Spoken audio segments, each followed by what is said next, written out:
Le chapitre 11 du livre de l'Apocalypse apporte une des prophéties les plus importantes et impactantes sur la fin des temps, le moment où le 7e ange sonne la 7e trompette, décrétant la période du jugement de Dieu sur la terre et le début du règne de Jésus-Christ dans ce monde. Mais dans l'intervalle entre la 6e et la 7e trompette de l'Apocalypse, l'apôtre Jean a vu quelque chose de très important se produire dans le monde, un événement qui durera 3 ans et demi. L'apparition des 2 témoins de Dieu. Ils viendront au monde rempli du Saint-Esprit et accompliront de nombreux miracles, confronteront le gouvernement de l'Antéchrist et offriront à l'humanité la dernière chance de repentance et de salut avant le jugement final. Mais qui seront exactement ces 2 témoins? Seront-ils des personnages de l'Ancien Testament revenant dans le monde pour accomplir les prophéties de Dieu? Quelles histoires portent-ils? Et quel rôle joueront-ils à la fin des temps? Dans cette vidéo, je vais vous donner toutes ces réponses, ainsi que révéler un secret sur la véritable signification que ces 2 témoins ont pour nous, chrétiens, aujourd'hui. Alors, restez avec moi jusqu'à la fin car vous serez surpris. Mais avant de commencer, je voudrais vous demander de vous abonner à ma chaîne. C'est très rapide, c'est gratuit. Il vous suffit de cliquer sur le bouton s'abonner, juste en dessous de la vidéo, et d'activer la cloche de notification, car je veux vous aider dans votre marche avec Dieu chaque jour, d'accord ? Alors commençons. Je veux lire avec vous le verset 3 du chapitre 11 de l'Apocalypse, dans lequel le Seigneur a donné la vision suivante à l'apôtre Jean. « Je donnerai à mes 2 témoins le pouvoir de prophétiser, revêtus de sacs, pendant 1260 jours. Ce sont les 2 oliviers et les 2 chandeliers qui se tiennent devant le Seigneur de la terre. » Et si nous retournons aux 2 premiers versets de ce chapitre, nous verrons que les nations fouleront aux pieds la ville sainte pendant 42 mois. Ce passage fait référence aux 3 ans et demi de tribulation, où l'Antéchrist révélera son véritable visage, dominera le monde et persécutera tous ceux qui refuseront de se prosterner devant lui. Et déjà dans le verset suivant, que nous venons de lire, Dieu enverra les 2 témoins avec une mission spéciale à accomplir pendant 1260 jours, soit 3 ans et demi. Autrement dit, le Seigneur ne permettra pas à l'Antéchrist de dominer le monde librement, et mettra sur terre 2 messagers pour combattre le mal et offrir au peuple une opportunité juste de choisir entre Christ et Satan. Et la Bible dit que ces 2 témoins marcheront sur terre vêtus de sacs de toile, les vêtements traditionnellement portés par les hommes de Dieu en temps de deuil et de lamentation dans les temps bibliques. Ils porteront ces vêtements pour symboliser que c'est un moment de grande douleur et tristesse. Et malgré l'humilité de leurs vêtements, ces 2 hommes auront beaucoup de pouvoir. Leur mission principale sera de prêcher l'Évangile et la repentance au peuple. Mais ils auront aussi l'autorité spirituelle pour fermer le ciel afin qu'il ne pleuve pas pendant les jours de leur prophétie. De plus, ils pourront aussi transformer l'eau en sang et frapper leurs persécuteurs avec de terribles fléaux. Les versets 4 et 5 disent que les 2 témoins sont les 2 oliviers et les 2 chandeliers qui se tiennent devant le Seigneur, et que, si quelqu'un tente de leur faire du mal, un feu sortira de leur bouche et dévorera leurs ennemis. Autrement dit, pendant la période de la grande tribulation, aucun mal ne pourra atteindre ces 2 personnes. Mais les 42 mois passeront, et la mission de ces 2 témoins prendra fin. Pendant qu'ils prêcheront durant la grande tribulation, beaucoup de gens se repentiront de leurs erreurs et donneront leur vie à Jésus. Mais la plupart d'entre eux deviendront encore plus révoltés et ennuyés par le message apporté par ces prophètes. Ensuite, la Bible raconte que la bête qui monte de l'abîme fera la guerre aux témoins et les vaincra.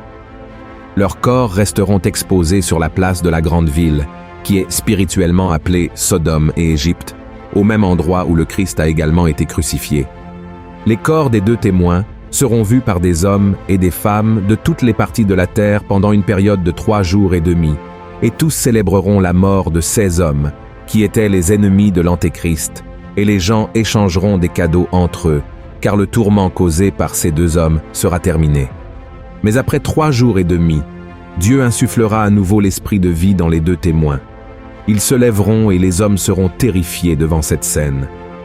Alors, la terre entendra une grande voix du ciel appelant les 2 témoins, et ainsi, ils monteront au ciel dans une nuée, en présence de tous leurs ennemis. Après cela, la Bible dit qu'un grand tremblement de terre ébranlera toute la terre, détruisant une partie de la ville et tuant 7000 personnes. Ceux qui resteront en vie seront terrifiés et rendront gloire au Dieu du ciel. Ensuite, tous entendront sonner la 7e trompette de l'Apocalypse, annonçant le jour du jugement dernier. Et ensuite, les morts, c'est-à-dire tous les incroyants, grands et petits, se tiendront devant le trône et des livres seront ouverts.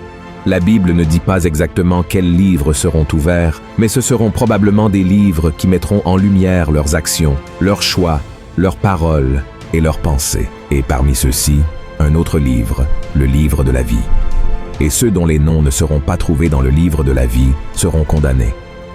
Et ces 2 témoins, qui étaient auparavant persécutés, seront finalement glorifiés. Et Dieu leur confiera également la tâche de participer au jugement du monde. Mais la question qui demeure est, qui seront ces 2 témoins? On ne sait pas exactement qui seront ces personnes envoyées par Dieu comme le dernier espoir de salut pour l'humanité, mais il existe 3 principales théories à ce sujet. Voyons quelles sont-elles. La première théorie, Moïse et Élie. Moïse et Élie sont vus comme une des possibilités, en raison des pouvoirs des témoins de transformer l'eau en sang, comme lors de la première plaie d'Égypte, de faire cesser la pluie et de détruire les gens avec du feu du ciel, comme lors de la bataille d'Élie contre les prophètes de Baal. Une autre idée qui renforce cette théorie est le fait que ce sont Moïse et Élie, les 2 hommes de l'Ancien Testament, qui sont apparus à Jésus sur le mont de la Transfiguration. Certaines personnes croient que cette rencontre pourrait être une préparation pour quelque chose lié à la fin des temps. De plus, la tradition juive espère que Moïse et Élie reviendront dans le futur. Malachie chapitre 4 verset 5 prévoit la venue d'Élie et certains juifs croient que la promesse de Dieu de susciter un prophète comme Moïse est en fait le retour de Moïse et non l'arrivée de quelqu'un lui ressemblant. La deuxième théorie, Élie et Enoch. Pour être honnête, c'est la théorie que je crois être vraie parce qu'Élie et Enoch sont les 2 seuls hommes de toute l'histoire qui n'ont jamais connu la mort, comme nous pouvons le voir dans Genèse 5 et 2 Rois 2. Le fait qu'ils soient allés dans la gloire de Dieu au ciel en vie les rend aptes à être les 2 témoins qui prêcheront pendant la grande tribulation, puisque la Bible est très claire lorsqu'elle dit que chaque personne est destinée à mourir une seule fois et que Moïse est déjà mort une fois.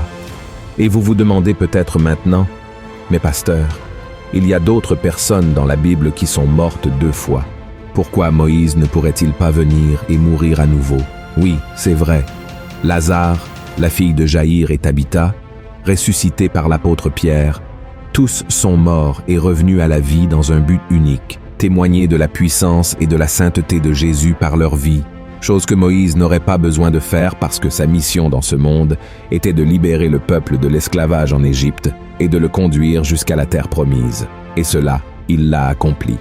Troisième théorie, d'autres personnes. Cette autre vision indique que l'Apocalypse chapitre 11 ne mentionne aucun nom connu lorsqu'il se réfère aux 2 témoins. Les érudits qui soutiennent cette théorie croient que, si les témoins étaient Élie, Moïse ou Enoch, l'apôtre Jean aurait tenu à préciser leurs identités dans ces récits et ne serait pas resté silencieux à leur sujet. De plus, ces personnes pensent que Dieu est parfaitement capable de susciter 2 chrétiens ordinaires et de leur donner la capacité de réaliser les mêmes signes et merveilles que les autres hommes du passé. Pour défendre cette thèse, ils utilisent un passage de la 2e lettre de l'apôtre Paul aux Corinthiens, qui dit ainsi « Ce n'est pas à dire que nous soyons par nous-mêmes capables de concevoir quelque chose comme venant de nous-mêmes. Notre capacité, au contraire, vient de Dieu. Il nous a aussi rendus capables d'être ministres d'une nouvelle alliance, non de la lettre, mais de l'esprit, car la lettre tue, mais l'esprit vivifie. » Et face à ces 3 théories, vous pouvez vous demander laquelle est correcte. Eh bien, nous ne le savons pas. Et même si j'ai une opinion et que vous en avez une autre, cela importe peu. Ce que Dieu veut vraiment que vous compreniez à propos de ce message, et voici le secret que j'ai dit que je révélerai sur les 2 témoins, c'est qu'il existe une promesse de victoire et d'éternité pour nous qui sommes en Christ Jésus. Beaucoup de gens, en essayant de découvrir l'identité de ces 2 témoins, perdent malheureusement le plaisir de profiter du réconfort que procure ce passage. Il y aura, en effet, un temps de douleur, de persécution, de lutte et même de mort. Beaucoup d'entre nous souffriront à cause de notre foi, seront humiliés, offensés et même tués à cause de Jésus. Mais ce temps sera court Et tout comme les 2 témoins ressusciteront et seront glorifiés par Dieu, nous recevrons également un nouveau corps glorifié et nous régnerons avec Christ. La Bible dit qu'un nouveau ciel et une nouvelle terre se formeront et que ce nouveau monde s'appellera la Nouvelle Jérusalem. Là-bas, les gens vivront pour toujours et il n'y aura ni tristesse, ni douleur, ni pleurs, ni maladie et encore moins de mort. Jésus marchera à nos côtés de la même manière que le Seigneur a marché avec Adam et Ève dans le paradis. Ne désirez-vous pas cela pour votre vie, voir aux côtés du Père les prophéties se réaliser et voir le bien triompher du mal? Alors, où que vous soyez en train de m'écouter maintenant, ce message est pour vous. Remettez votre vie à Jésus, repentez-vous de vos péchés et marchez avec le Seigneur chaque jour. Dieu ne vous a pas amené jusqu'à la fin de cette vidéo simplement pour que vous compreniez mieux l'Apocalypse, découvriez qui seront ces 2 témoins ou sachiez quand sera la fin des temps.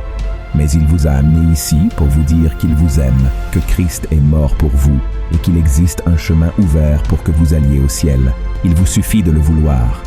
Si vous avez aimé ce message, partagez-le avec vos amis et votre famille et abonnez-vous à ma chaîne. Je vous attends dans la prochaine vidéo. Que Dieu vous bénisse puissamment.